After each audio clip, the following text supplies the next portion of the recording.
Paving is undoubtedly one of the key features that go into landscaping.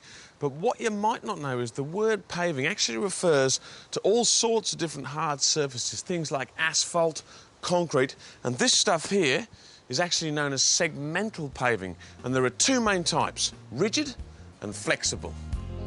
Flexible paving involves laying the pavers on a bed of coarse washed sand, usually over a subgrade of compacted road base or crushed rock, the thickness of which depends on the type of traffic and foundation material.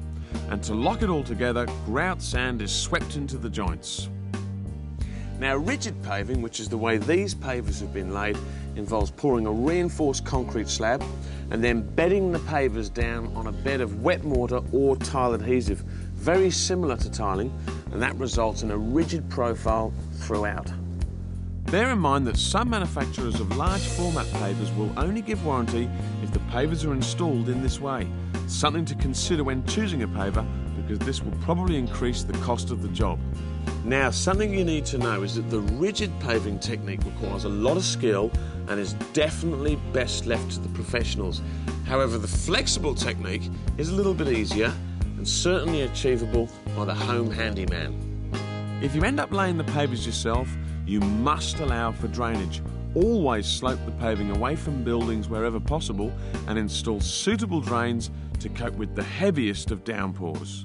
You can get some great effects by combining different pavers like they've done here with the brick border and the sandstone. It looks beautiful.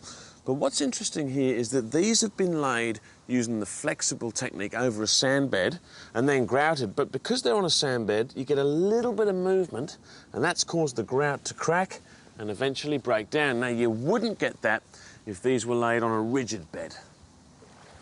One last piece of advice. Before you get going, always check with the supplier and manufacturer's installation techniques. And if you are going to have a go yourself, bear in mind what an old client said to me when she was comparing pavers to men. If you lay them properly the first time, you'll be able to walk all over them for the rest of your life.